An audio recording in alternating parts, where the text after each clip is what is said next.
Hi hello नमस्ते, कशात सगळे मितवा मराठी रेसिपीमध्ये आज सगळ्यांचे खूप खूप स्वागत।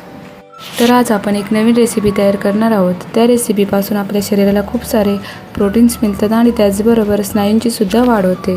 त्याचबरोबर पोट भरल्याची भावना वाढवून आपल्या शरीराचे वजन व्यवस्थित करण्यासाठी म्हणजे नियंत्रित करण्यासाठी मदत करणारी आणि शरीरातले कोलेस्ट्रॉल कमी करून हृदयाचे आरोग्य सुधारण्यासाठी मदत करते आणि त्याचबरोबर लोह आणि कॅल्शियम सुद्धा सुधारते। चला तर मग वेळ न घालवता आपण रेसिपीसाठी लागणारे साहित्य पाहू। तर इथे मी 3 मीडियम साईजचे बटाटे उकडून घेतलेले आहेत आणि त्याला मॅश करून घेतलेला आहे। तर पाहू शकता तुम्ही कुकरमध्ये 3 शिट्ट्यांमध्ये असा व्यवस्थित बटाटा शिजतो। उकडून घेतलेल्या बटाट्याची साल काढून आपण अशा पद्धतीने त्याला बारीक करून घेतलेला आहे। त्याचबरोबर स्वच्छ धुतलेली कोथिंबीर आपल्याला इथे अर्धी वाटी घ्यायची आहे आणि 2 मीडियम आकाराचे कांदे इथे बारीक चिरून घेतलेले आहेत। त्याचबरोबर 1 वाटी सोयाबीन पाण्यात भिजवून घेतलेला आहे। त्याचबरोबर आपण इथे काही कोरड्या मसाल्यांचा सुद्धा वापर करणार आहे।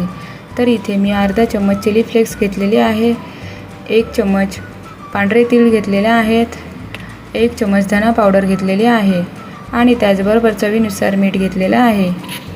आता प्रथम आपल्याला मिक्सरच्या भांड्यामध्ये भिजवून घेतलेले सोयाबीन टाकून आपल्याला याची ओबडधोबड पेस्ट करून घ्यायची आहे। तर पाहू शकता तुम्ही इथे सोयाबीनची आपली पेस्ट तयार झालेली आहे। तर पहा इथे व्हिडिओमध्ये दाखवते त्या पद्धतीने आपल्याला ओबडधोबड अशी पेस्ट करायची आहे। आता आपण ही पेस्ट एका काचेच्या बाउलमध्ये ओतून घेणार आहोत। त्यानंतर उकडून घेतलेल्या बटाट्याचा चुरा आपण याच्यामध्ये घालणार आहोत। त्याचबरोबर अर्धा चम्मच चिली फ्लेक्स घालून घेऊ। त्याचबरोबर 1 चम्मच पांढरे तीळ घालून घेऊ आणि 1 चम्मच धना पावडर घालायची आणि आता चवीनुसार आपण इथे पाव चम्मच मीठ घालणार आहोत। आता आपण बारीक चिरलेला कांदा घालून घेऊ। त्यानंतर स्वच्छ धुतलेली कोथिंबीर घालून घेऊ। आता आपण हे सर्व कोरडे मसाले, कांदा, कोथिंबीर व्यवस्थित मिक्स करून घेऊ।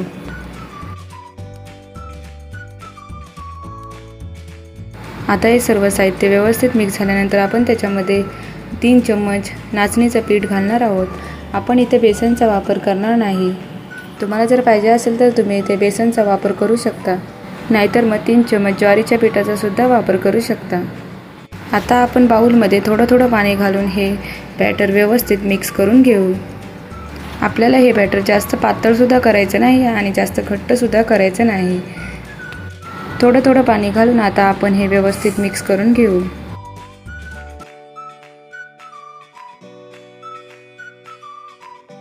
तर पाहू शकता तुम्ही आपलं इथे व्यवस्थित असं घट्ट बॅटर तयार झालेलं आहे।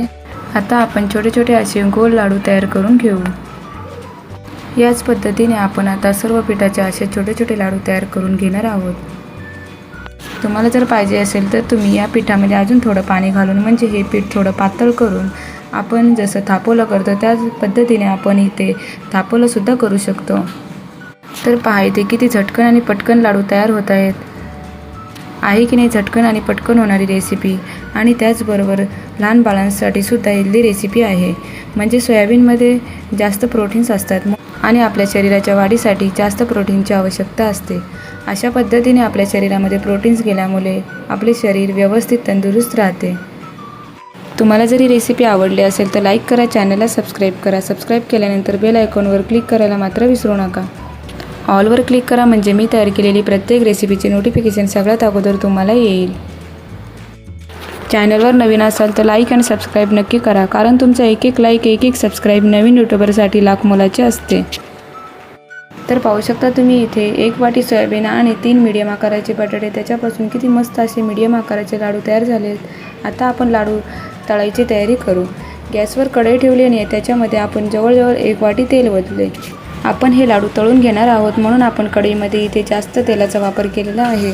आता आपण इथे एक छोटा पिठाचा गोळा टाकून तेल व्यवस्थित तापले की नाही चेक करू। तर पाहू शकता तुम्ही इथे तेल व्यवस्थित तापलेलं आहे। आता आपण एक करून लाडू तेलामध्ये सोडू।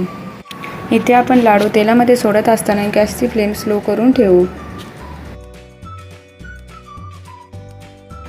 सर्व लाडू तेलामध्ये सोडून झाल्यानंतर आपण गॅसची फ्लेम स्लो टू मीडियम ठेवून आपण हे सर्व लाडू तळून घेणार आहोत। एक अर्ध्या मिनिटाने आपण स्पूनच्या सहाय्याने लाडूला पलटी मारून घेऊ। आता आपल्याला हा पदार्थ व्यवस्थित शिजला आहे की नाही हे कसं समजणार, तर पदार्थ तेलामध्ये टाकल्यानंतर जे तेलामध्ये बुडबुडे येतात त्याचं प्रमाण कमी झाल्यानंतर समजायचं की हा पदार्थ व्यवस्थित शिजलेला आहे. आता आपण याला थोडं हलवून घ्यायचं. तर पाहू शकता तुम्ही ते लाडूचा कलर लाल झालेला आहे. लाडू तयार झालेले आहेत. आता आपण ते तेलामधून झाऱ्याच्या सहाय्याने बाहेर काढून घेऊ. आहे की नाही हेल्दी आणि टेस्टी रेसिपी. तर पाहू शकता तुम्ही लाडू किती छान मस्त तयार झालेले आहेत. तर पहा इथे लाडूला कलरसुद्धा खूप छान आलेला आहे. आता आपण याच पद्धतीने दुसरे लाडूसुद्धा तळून घेऊ.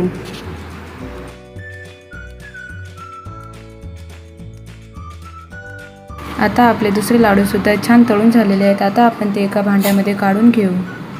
तर पहा इथे सोयाबीन आणि बटाटा आणि त्याचबरोबर नाचणीच्या पिठापासून मस्त असे लाडू तयार झालेले आहेत. अशा प्रकारे सोयाबीनचे लाडू मस्त असे तयार झालेले आहेत. आता आपण ते लाडू मीतला टेस्ट करायला देऊ. अशा प्रकारे आपण सोयाबीन आणि बटाटा आणि त्याचबरोबर नाचणीचं पीठ अशा प्रकारे छान असे पौष्टिक लाडू तयार केलेले आहेत. जिमच्या लोकांसाठी आणि त्याचबरोबर शुगरच्या पेशंटसाठी आणि त्याचबरोबर ॲसिडिटीच्या पेशंटसाठी सुद्धा हे लाडू पौष्टिक आहेत. म्हणजे आपण इथे बेसन पिठाचा वापर केलेला नाही आणि त्याचबरोबर हा पदार्थ तळून काढलेला आहे, पण तेलामध्ये कमी हँडल केल्यामुळे हा पदार्थ कमी तेलकट झालेला आहे. अशा प्रकारे लाडू केल्यामुळे लहान मुलेसुद्धा आवडीने हा पदार्थ खातात. मीतला तर लाडू खूप आवडले. मीतची रिॲक्शन पहा. Wow, yummy yummy. पुन्हा भेटूयात अशाच एका नवीन रेसिपीमध्ये. तोपर्यंत धन्यवाद. Bye bye. अशाच मस्त चमचमीत आणि झणझणीत रेसिपीसाठी मितवा मराठी रेसिपीला सबस्क्राईब करा आणि त्याचबरोबर बेल आयकॉनवर क्लिक करा.